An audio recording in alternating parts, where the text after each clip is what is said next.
Hey, this is Andy Jenkins, and welcome to the Warrior Hope Podcast, this is lucky number 13. Okay, so strange title for this one, If You Drink. I'll come back to that in just a second, I promise. Now, this one is with my friend, Chris Turner. Chris is a singer-songwriter from 96, South Carolina. That's actually the name of what you might envision, like as you start hearing him tell the story. It seems like it would be back in the day a one-horse town. Traffic light, not lights, singular, not plural. Chris is from there, and for the purposes of what we're talking about today, he's a veteran of the U.S. Marine Corps. Now, I first met him a few years ago at the first Songs of Hope event that Crosswinds hosted. Songs of Hope, it's an event where Crosswinds, we really created that to generate awareness about veterans and post-traumatic stress and moral injury. What happens is veterans are matched with singer-songwriters. The singer-songwriters put the stories that the veterans share to music, and it is absolutely incredible. In fact, I'm going to put a link in the show notes where you can just follow that to the YouTube playlist and listen, look at, and then even share off with some of your friends some of the stories that the veterans share. Well, at that event we basically showed the video of the story, 4 to 5 minutes, and then the songwriter comes out and shares the song for the first time ever that was written in about a 1 week span of time, many times written there right while the person is sharing the story. Well, Chris performed at the beginning of the show in concert fashion, and since then we've talked with Chris about partnering and doing some other incredible things that I promise you will bring him back, and we'll talk about that in another future episode. Now, while in the military, Chris served as a field wire communications specialist. He was stationed at Camp Lejeune, North Carolina, and then he found his way to 29 Palms, California, and then overseas, all the way over to Okinawa, Japan, and Pahong, Korea. He made his way to Nashville in May of 2010. Now, he says this, driving in on I-24, I can remember saying to myself, that is a big town. And if you've ever been there, you kind of see that it is. You see that Batman-looking building, and you see kind of all the other skyscrapers. You see the stadium off in the distance, and it's kind of can be overwhelming, especially if you're thinking, I'm gonna go there and try to make it. So Chris is thinking, that's a big town. That's a lot of people. Where do I even begin? He would soon learn that Nashville is the biggest, smallest town in the industry, though, and the biggest, smallest town in the country. He said this, Nashville's a town where everyone seems to know everyone. I was told early on, be careful, because you never know who you're talking to. So, in that sense, you've got to honor everybody. And goodness, isn't that just a truth to take with you anywhere, everywhere you go? So he began playing small restaurants, little coffee shops with his guitar. He began the journey. He says this, I can remember performing in a cafe north of town for 2 hours for 2 people. Think about that. Go to the big city to make it 2 hours for 2 people. He made $3 in tips that night. He says, I still carry those $3 in my guitar case to remind me of my first gig in town and how much of a reality check it was. Now, as time passed, the audiences grew, as well as the depth of Chris's music. And here's why he's here. He's not only a fantastic musician, not only a veteran, but he combines those things, and he writes a lot about his service as well as circumstances and situations that veterans faced. So the title of this podcast, If You Drink, he wrote it, and I titled the talk If You Drink because the video that features Randy Couture, the MMA fighter. In fact, Chris is doing some fundraising with Randy Couture that Crosswinds is part of and sponsoring. Anyway, he says, I wrote it because it targets the struggles that vets deal with when suffering from PTSD. The imagery, the lyrics, they vividly show, if you're watching it, how one vet chooses to deal with this fight. And so rather than drinking your sorrows away, which a lot of people admittedly do, rather than going downhill. His song communicates this: hey, come sit with us, walk this thing out together. If you drink, come drink one with us. Here's my friend talking all about his story, that song, and more, Chris Turner. Okay, I'm here in the Crosswinds office. I've got Bob Walter with me in person, and via Zoom, we've got Chris Turner. So, Chris, go ahead and say something so everybody gets your voice so they know who you are. Hey, y'all. How y'all doing? Yeah, there you go. Okay, so now they can tell the difference between me and you. We sound nothing alike. And then Bob's in here. Bob, go ahead and let them hear you. They've heard you before. Oh, yeah, they've heard me, but, they may not recognize me. I'm just excited to spend some time with Chris. Chris and I go back a few years, and he's a great friend. Okay, one of my best buds. So I'm glad to be on the show with him. Well, fill us in on that. How did you guys get connected? What was the connection between? Because Chris is a veteran. I'll let you tell your story there, and a musician. How did you guys get connected? Yeah, let me. You want to take the wheel on that one, Bob? Yeah, let me tell the front end, and then Chris can fill in. But typically, my connections with veterans who have become real involved with what we're doing has been through our films. That they, were part of the film or whatever. Chris was a little bit different. Chris had seen the film, and he has a friend, and he'd tell you more about his buddy up there in the Nashville area, Dave DeMay. But they had seen the film, and they had this idea for a more or less a promotional company, and they had a great name for it called Red, White, and Boots. And they had an idea about putting on productions or shows where they could incorporate some of our film into it to go out and help promote awareness about PTSD and moral injury. And so through that, he connected with me, and I went up to Nashville and met with him, and just saw what a great, heart that both of those guys had to be involved in helping veterans. And that really comes from Chris being a Marine, and I'll let you tell more about the story there, Chris, about the background for Red, White, and Boots and how y'all came up with that. Oh, yeah. I mean, the way it happened is I was running one morning, and a lot of people may or may not be familiar with my new American Made project that I just put out as a musician and as an artist. But during this whole time frame, I've always wanted to give back to the veterans with me being a Marine and trying to do my service after the uniform, right? So I was running one morning on the treadmill, and I was thinking of, how I could start a tour and do the production.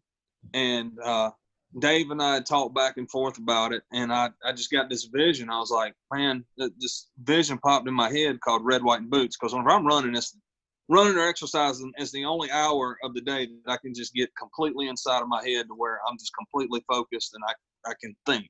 Yeah. I got this idea. I ran it by Dave. What's that? Yeah, I get that. You're not interrupted. Your blood's flowing. Yeah, creativity. Oh, yeah. So I reached out to Dave, and Dave was like, yeah, man, that's really cool. I was like, I got this vision for it, man. I see this flag, and I see a pair of combat boots. He's like, well, you know what, man? What we need to do is you got to think about it. It's more than just, when you talk about red, white, and boots or red, white, and blue, it's more than just the military. He's like, what about the police officers and the first responders? And I'm like, that's freaking brilliant, man. That way we can not only gear it towards the military, but also the first responders and all those guys who work on a daily basis to keep us safe. So that's where we got that. And like Bob said, we had a mutual contact in JT Cooper, and JT Cooper introduced Dave and myself to Bob. Yeah. And Bob came up, and we sat down and we talked about it. And, I think at the particular time it was still in the infancy stage. So it was something that took a couple, 2 or 3 years to where we had to turn that infant into a baby to where it could start crawling.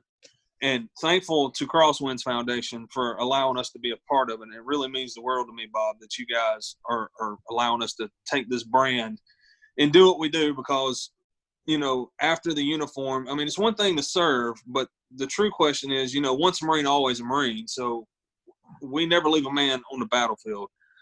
So for me, it's like wanting to be able to give back and help any way I can, because it's just what we're supposed to do as the human race, if you will. Yeah, and it's Andy, how sometimes you just meet somebody and just hit it off right away, and that's the way it was with Chris. When I met Chris, it was like a kindred spirit. We talked through this whole idea of red, white, and boots, but then we went and had some Mexican food. And then I knew we were kindred spirits because That's right. we did our share of eating there. But just a great time spending that, and immediately just connected, and have been friends and partners and working through Red, White, and Boots ever since then. And so it's been a great blessing and an asset for what we're doing. So I feel the same way, Chris. I'm grateful to have you as part of our team here at Crosswinds. All right. Well, check's in the mail, Bob. All right. So I want to come back. I want to come back to some of the things you're doing, like what's next, with the Red, White, and Boots, what's next with the American Made Project, some of those things. But tell us how and why did you sign up, register, enlist, go into the military? Well, that is a story in itself.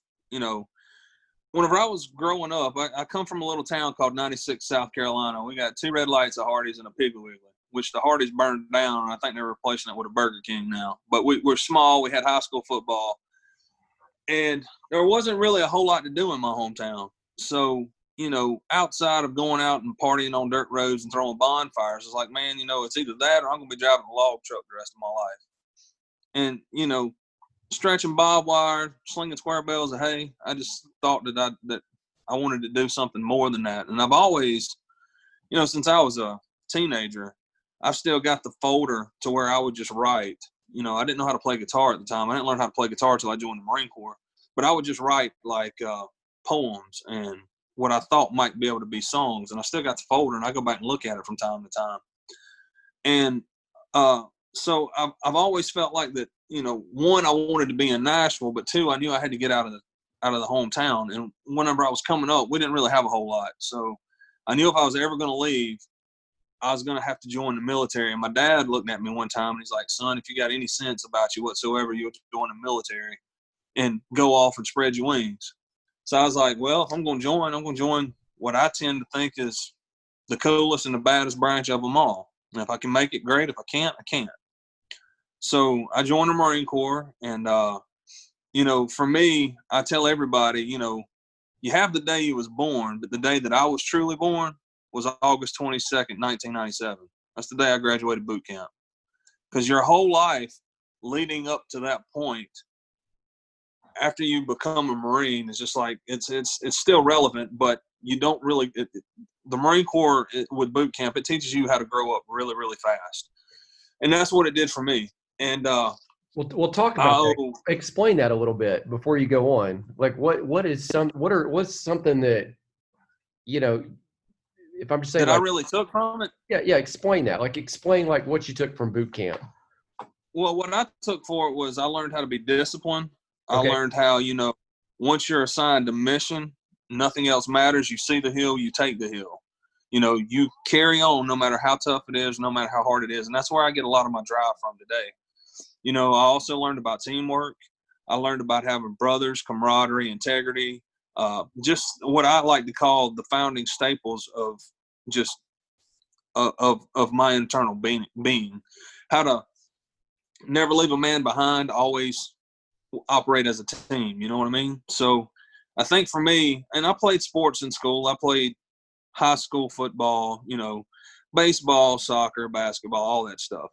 But for me, the level of teamwork that is required in the military is completely different than what it is on a in any type of organized sports. So my biggest lesson that I learned was, be who you are, but also know that you are responsible for everybody else around you, in a sense. And that's the way I try to live my life. I give the shirt off my back to anybody and try to help anybody as much as I can. But I also attribute my drive, even in the music industry or the promotions industry or in any job or whatsoever, for me to see the hill and take the hill, and I don't normally stop until I've accomplished what I'm after. So that's mainly what I took from it. So where did you pick up the guitar? Because you said you were writing what was presumably like lyrics beforehand, but then you get to I got out of the boot camp. military. You learned to play the guitar. Yeah, I got out of boot camp, and I went to comm school in 29 Palms, California, and I was out there for about 6 months. But whenever you're out in comm school, before you get deployed to the Fleet Marine Force is like where you go after you do all your training, right?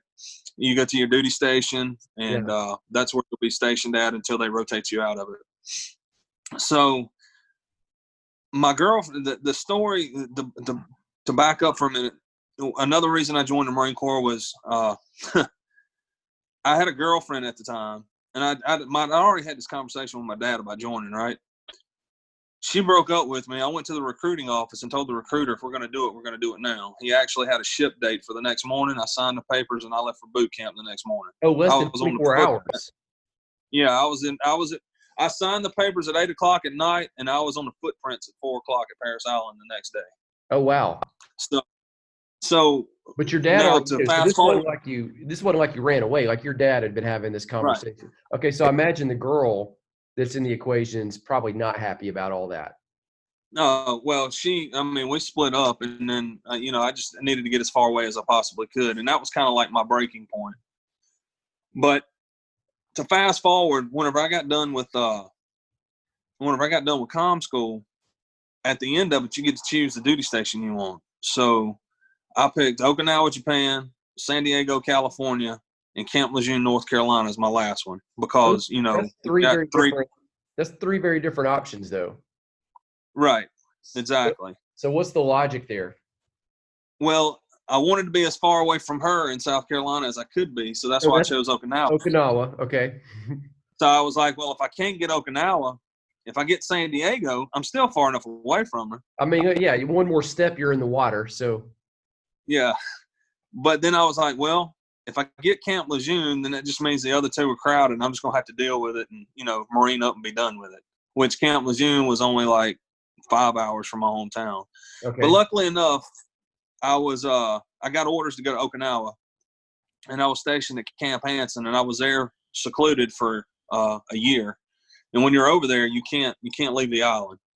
So while I was there, and we were training and doing what we do in the barracks, I actually had a roommate, and his name was Lance Corporal McCool, and he's still a good friend of mine. He's actually a tattoo artist down in Pensacola, Florida.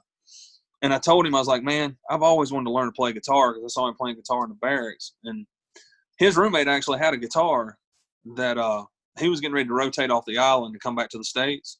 So he sold me a Takamine guitar, and that was the first guitar I ever owned, and I paid $50 for it. Okay. So McCool showed me a couple chords, like a G, D, and an A chord. And then I just started looking at guitar magazines and searching for tablature and all this stuff and learning how to just strum and keep rhythm and play. So I did all that for about a year.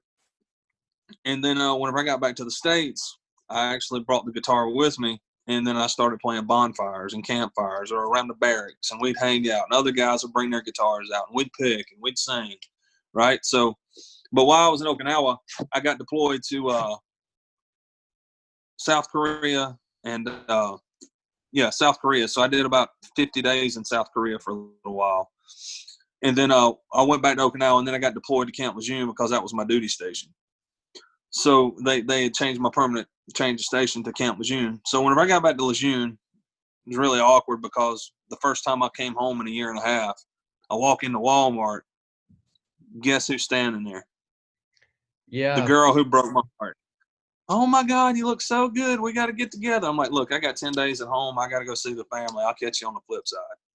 And and oddly enough, about 8 years ago, I was playing a show in South Carolina, and she showed up backstage at the show. I was like, hey, you know what? Yeah. It was a festival. She had came around to the back of the stage. Was like, hey, man, it's Brandy. I was like, yeah, I know who you are. She's like, well, it's so good to see you. I was like, good to see you too. I got to load out. And that was you blew her off twice. Once in Walmart, once at the backstage. Oh yeah. Yeah, so it was. Is there a story like where you guys get together, or is that, or you go? Is there another blow off coming? No, if there was a story we got together, I'm sure I'd probably be divorced by now. Okay. Okay. Nah, I just thought it was funny how, you sit there and you think about the decisions you make in life, and that was her decision. And then everything just comes full circle, you know what I mean? And Yeah. for me, because it's like, I had my heart broke. I went, and the best thing, and I guess I can say her breaking my heart was probably the best thing that ever happened to me, because had that not happened, I wouldn't have had the motivation to go to the recruiting office like I did. Yeah. Had I not done that, who knows what would have happened? We could have ended up married or whatever the case may be. And I never would have been in the military and found out who I was and who I needed to be. So, Well, you could have been for driving that, a truck or doing honorable work in that hometown, but yeah, you wouldn't have likely gone around the world, seen the exactly. experiences that you've had. Might not have ever picked up the guitar. Who knows? Chris, I know the service is full of great times that I hear guys talk about, but from having talked to you before, I know that your particular interest in helping your fellow veterans who are struggling with some of the traumatic side of war comes from your own experience as well. That I know you've had some low time when you were. Yeah, absolutely. Can you share a little bit about that? Do you mind just kind of opening up? No, I don't mind at all. Actually, it just resurfaced about a month ago. So let me preface this right now saying I am not a combat veteran. Now, I got out in, what was it? I got out in April. No, I got out in March of 2001, right? So whenever I got out, we all know 9/11 happened, 9/11/2001. And then everything just went to hell in a handbasket. The president's on the phone. Everybody's getting deployed to Iraq. My unit got deployed. I had some Marines who actually that were in my company, were in my unit and my battalion, that actually suffered injuries from that. And one of my guys that was one of my Marines, he actually ran over a landmine and he lost 80% of his hearing. And he's all jacked up now. But he's dealing with it now. He lives in Denver, Colorado, and his name's Rudolph. So, but to back up, before all that happened, it was July of 2000. I had just gotten promoted to corporal, and I got promoted meritoriously, and I was assigned my fire team. Well, in this fire team, I had a Marine. He wasn't like your picture perfect Marine or the epitome of the Marine Corps. He just kind of rough around the edges, and he needed a little work. And his name was Private Sprinkle. Well, Private Sprinkle was from Orangeburg, South Carolina, and with me being the new corporal and the new NCO that had just been promoted, granted, my comm chief said, "Hey, Private Sprinkle's in your fire team. I want you to get him squared away." I was like, "Okay, Master Sergeant, we can do that." My comm chief was Master Sergeant Branch. So about 2 days later, it was going towards the weekend. I invited my fire team over to the barracks. I was like, "Hey guys, we're gonna come over. I'm gonna order some pizzas. We're gonna hang out, play some video games and whatnot, and just kind of chill and get to know each other." So we all come over. Lance Corporal Sprinkle's there. I'm there. Other two Marines, which was PFC Tatum and PFC Griffith, who were my other three Marines that were in my fire team. We was all just sitting there hanging out, eating pizza, and we had a couple beers. Of course, we were of age, and I mean, if you were of age and you're in the Marine Corps, chances are you're gonna have a cold beer in your hand, right? So we're sitting in the barracks, and it comes 12 o'clock, then 1 o'clock in the morning, 2 o'clock, and this is on a Tuesday night. And in the Marine Corps, you have PT on Monday, Wednesday, and Fridays. And PT is physical training, and formation for PT is at 05:30. So here it is at 02:30 in the morning. And I look at the guys and I'm like, "Listen, you guys need to go back to the barracks, get some shut-eye, because we got formation in 3 hours for PT." I said, Master Sergeant Branch is going to know all about it if we don't show up and we freaking slag him behind. Because I said, he used to be a DI on the drill field, and he don't play. I was like, "That's right." Private Sprinkle gets up, shuts off the video games, looks at me and says, "Congratulations, Corporal Turner." I was like, "Thanks, Devil Dog. I'll see you in the morning at formation." He walks back to the barracks, and I get a call at 4:30 in the morning from the duty NCO and says, "Corporal Turner, I need you down here at the enlisted barracks. We got a problem with Private Sprinkle." I show up, duty NCO tells me that Private Sprinkle hung himself and killed himself last night. So he left my room, went back to the barracks, stuck a weld belt around his neck, and hung himself from his rack. And for the longest time, I tried to figure out if it was something that I missed. We got investigated by NCIS, wanted to know what his mood was, what our mood was, what would cause him to do this. And I never saw it coming. So, I've kind of kicked myself around for years because of that, because there's nothing that I could have said or done. I never saw it coming. And I had one of my sergeants from my platoon call me. He got in touch with me. He lives in Puerto Rico now, about a month ago, and he's having issues with it. So he's been to the VA trying to get counseling for it and all this stuff. So, it's one thing, to hear of a Marine committing suicide, Right. but when it happened on your watch, it's a completely different story. This wasn't even on your watch. I mean, this was a guy this wasn't just a guy you knew. I mean, it's never just a guy you know, but man, this was within a 3-hour time window. Chris, yeah, and the thing about it is like whenever they're assigned to your fire team, you accept responsibility for that Marine and his action. Because if he does something in formation to mess up, guess what? The comm chief and the platoon sergeant, they're going to get you. They're not going to get him. So for me, it was more or less like losing it. I mean, he wasn't my kid, but I was losing one of my Marines. Well, I lost one of my Marines. So that was really hard for me. So to fast forward to when I got out, and, after everything went down with 9/11 and seeing all the Marines get deployed and my unit getting deployed with it, my cousin joined the Marine Corps. He went over there and he got injured while he was over there. He's a Purple Heart recipient. And I moved to Nashville around that time frame, and I was like, you know what? I want to do something good with my music, and I want to write about what I want to write about, but I also want to be able to give back to the veterans and try to dive into that veteran community and say, hey man, you know what? You can hear through my music and what I'm doing to realize that you're not the only one and you're not alone, and I want to be there to help you out. So that's primarily my main focus for Red, White, and Boots, the American-made project. I haven't even mentioned this. We're doing a poker run with Randy Couture, and he's got a charity called the Extreme Couture GI Foundation. And that's going to go down July 25th here in Nashville. And, we're going to donate all the proceeds back to the Extreme Couture GI Foundation from that poker run. And thanks to Crosswinds for being a sponsor and a contributor to that. You guys are awesome for that. Thank you so much for being a part of it. Oh, yeah, we're glad to be part of that. Before we move on, I want to go back just because you made a really important point that I want to make sure everybody got. You said that this happened to you and you weren't a combat veteran. We kind of have this idea that the only warriors who suffer with PTSD or moral injury are men or women who were serving on the front lines. And experience some traumatic event. But that's not the case. In fact, probably just as many, if not most, occur because of things that can happen during basic training even, or during their times of service. Your struggle, as you expressed it, was basically, maybe I could have done more. Maybe if I caught something, Sprinkle would still be with us. Miss something. So you're dealing with the very same trauma that somebody on the combat field says, maybe if I had done more, the guy who was serving on my right wouldn't be dead today. Right. It's that same trauma. So you can relate. You may not be on a combat field, but you can relate to that experience. And I think that's what, if I hear you right, you're saying kind of drives you. It's you've been there.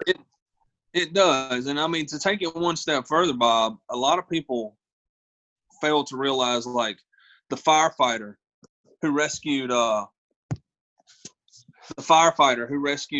the burning baby from the house, or the police officer who had to pull the trigger because of a robbery that was going down and he took someone's life, or a sexually assaulted victim who's been involved in sex trafficking, or a child who's been involved in a child abuse relationship. If you don't get some kind of mental help for those particular situations, PTSD, we all tend to put it in a small little box, right? But it's so much bigger than that. I mean, it affects more people in the world than people actually realize from a grand scheme of things, but the veterans, I think it's directly related to them currently because of our given time in the nation right now, because we're in a wartime right now. So, but I mean, it goes a lot deeper than that, and I think probably the majority of the population are the veterans that are affected by it. But yeah, you're exactly right. For me, not being a combat vet, I suffer, the memories and the heartbreak and what did I do or what could I have done differently, and it's affected me too. So yeah, you're exactly right.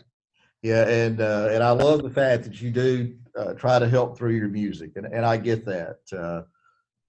When I met you, you gave me a copy of your American Made CD, and as I was driving back to Birmingham, of course, I popped it in to listen to it. It's probably 35 minutes worth of music, and I listened to it the whole way back, a 2.5 hour drive. I mean, I couldn't quit. I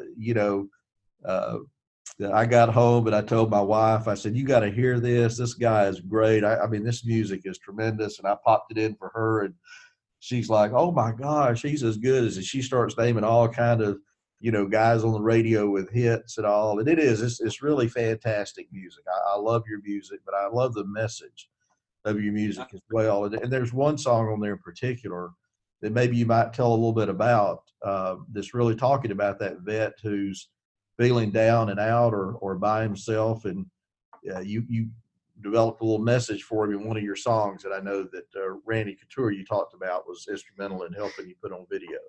Yeah, I was going to ask exactly. you, tell us one of the favorite songs you have, so that. My favorite song. Yeah. My favorite song's primarily the one that Bob's talking about, and Yeah, it's called I was hoping it was. What's the title of it? If You Drink. And the great thing is that song was actually written by John Cirillo, Sarah Shepard, and Dan Reifsnyder here in Nashville. And I'd had the whole American Made project written, right? But the guy that I was working with at the time, he was like, Chris, you know what? This is a town of songwriters. Let's throw the project to the town and see if there's anything that can beat anything you've got. I was like, okay. And I'll never forget it. I was sitting in the parking lot in Rivergate, right there by Tuesday Morning in Ryan's Steakhouse. And I was sitting there. I just came in from, I can't remember what store I was in. It's a little strip mall. But I'd gotten an email notification on my phone from John Cirillo, and I said, hey, man, I don't know if you're still looking for music, but I'd love for you to hear the song and take it into consideration. And I listened to the lyrics of it, and I was like, this is it. This is the song. And, it talks about, the opening line is he was driving somewhere between Gallup and Winslow.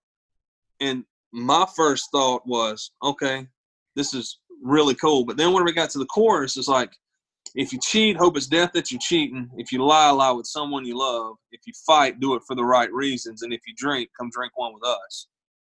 And all I could envision was a veteran who was going through such a rough time in his life, trying to find somebody just to express himself to where he's not drinking alone, or he's not popping pills alone, or whatever the case may be. So I'd met Randy Couture about 3 years ago at one of his charity events, and we kind of swapped numbers, and we've just been friends ever since, right? So I sent him a text. I said, Randy, listen, man, I would love for you to listen to this song, and here's my vision for the song, the storyboard that I've got in my head for the song and the way it goes, and I'd love for you to, if you're free, to come to town and act in it. He's like, man, I love the storyboard, and if you don't mind, I'd love to direct it. I'd love to be on the other side of the camera also, and I'll star in it. I was like, man, that's really cool.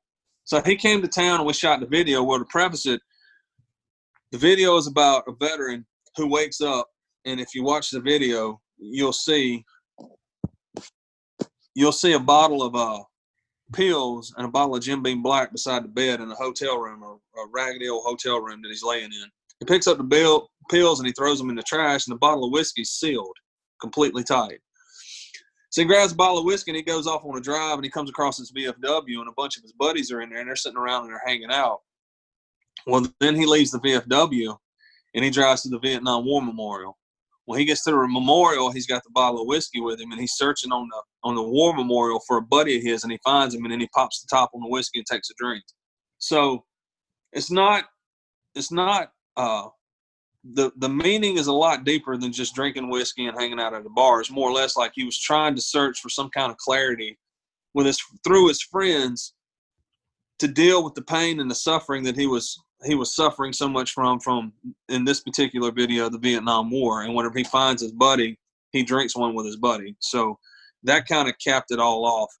And to have Randy be a part of that, it was such an honor. And that song, is so powerful. And I'm hoping that we can continue on with the message and keep that song out there while we can. But I've got hopefully, I've got new material that I'm actually already got written, and I'm ready to go get it cut. And, like this next project, it don't even have a name yet, but I think I'm going to call it Scars, because one of the songs on it's titled Scars.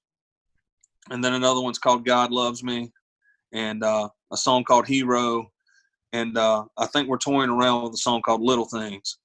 And, it's like a follow-up from the American Made project, but it's more on a up-tempo, kind of like American Made was, but nostalgic side, if you will. So I'm really excited about those. It's going to be my new EP. I got a really great team that's really believes in what I'm doing, just trying to get them around me and, trying to move it forward and keep the momentum going. I've got a couple shows at Orange County Choppers this year up in New York, because they're doing a bunch of veteran stuff up there this year. And we're going to go up there, and we're headlining, and June the 20th and August 28th this year for some veteran events. So I'm really stoked to be a part of that, and working with the Orange County Choppers team, and just to be asked to do it is amazing. So, yeah, a lot of cool stuff going on. And there's some stuff coming on at the end of the year that I can't really mention yet, but it's going to be mentioned at the Red, White, and Boots show May 15th, so you got to be there. And Workplay in Birmingham, Alabama. And we'll do another podcast and talk about that. It has something to do with freedom, though. We'll just say that. Yes, sir. But listen now, next time I'm in Nashville, I'm expecting a copy of this new EP. I'll need something to listen to on the way home. All right, so I want to get a copy. It's going to be really good, man. I want to get a copy of that. But your music's available. We want to give you an opportunity because, look, I'm sold on it, and I'm a big promoter of your music. So tell folks how they can get that American-made EP or get some other Chris Turner. I know you got all kinds of T-shirts and hats. You got some really cool stuff available as well. How does somebody get that? You can go to christurnermusic.com, and I'm on every major digital streaming platform to where you can download or stream my singles on Spotify, Amazon, iTunes, Google Play, YouTube. Anywhere you can find digital music, you'll find me. Just go there and click download, and you can get the record for the EP project, the American Made EP project, for like $6.99, I think, and 99 cents a single. Promise you, if you don't like it, I'll give you money back guarantee. Oh, they're going to love it. I know that. Like and listen, just in case somebody doesn't know who Randy Couture is, I think Randy was a vet himself, wasn't he? He served. He was. Randy started wrestling in high school, and then he joined the Army. And while he was in the Army, he joined the Army wrestling team. Well, after that, he actually was an alternate for the U.S. Olympic team, I think 3 or 4 times. But then after he got out of the Army and off the Army wrestling team, he got involved with MMA in the UFC. So he started fighting mixed martial arts. Is that right? Mixed martial arts, yes, and the Ultimate Fighting Championship. But one thing to note is, and I don't think it's been broken, but he was actually at the time, one of his claims to fame is he was the oldest heavyweight champion in the UFC. But he's since retired, and he's really focusing on his on the charity, the Extreme Couture GI Foundation. He's got a stream of Extreme Couture gyms. He's got some apparel lines that he does through Affliction. And he's also an actor as well. So if you've ever watched The Expendables with Schwarzenegger and Stallone in it, he's in all 4 Expendables movies. So he's out in Hollywood doing his thing. And still, I talked to him a couple weeks ago. He's still training hard every day like, nothing's ever changed. So he's hardcore, man. That's one thing. one thing I really love you about hang out with some big company and high cotton, don't you, as we like to say. Well, I just, with this particular connection and friend and Randy, it just so happened you come across those people in life, man, to where no matter who they are, who you are, I mean, you either connect or you don't, right? So with he and I, and him knowing my background and me knowing his background, we just really hit it off, So it's I'm just really very, very, very fortunate to have him as a friend and, have him to believe in what I'm doing. So I'm just tickled to death to be a part of it. Well, brother, we love what you're doing. Appreciate you being part of what we're doing. Love you as a friend. Glad to have you as a friend and be able to walk through life with you. Let's give him the last word. Chris, tell us, don't even talk to us. Just talk to one of the veterans that may be out there or the family member of a veteran that may be struggling right now, just as kind of as we sign off. Just what would you say to them? Just kind of wrap it all up. Fellas, ladies, warriors, all you guys, you're not alone and you're not too far separated to where you can't get help. I know Centers of Hope has got this thing called I know Crosswinds has got a thing called Centers of Hope. There's resources out there to go after and people that you can confide in that are actually care about you and they love you and they want to help you succeed and they want to help you fight your battles. The one thing that I really suggest is don't try to fight them alone, because all them demons, those demons are built up inside of you, and if you allow them, they'll take over. That's what we got people for, resources, and just, don't be afraid and don't be too prideful to get help if you need help. It's okay to be humble, because it's nothing wrong with fighting a battle with a group of Marines instead of trying to be hunkered down in a fighting hole by yourself. So, if you feel like you need help and you need somebody to lean on, there's resources. Crosswinds, for instance, the Extreme Couture GI Foundation. There's some other resources out there. CommuniServe, just get out there and find some help no matter where it may be or where you may be in the world. I love you. We love you. And we just want to see you succeed. And if you drink, what do you do? If you drink, yeah, come drink one with us. All right. Thanks, man. Appreciate y'all. All right.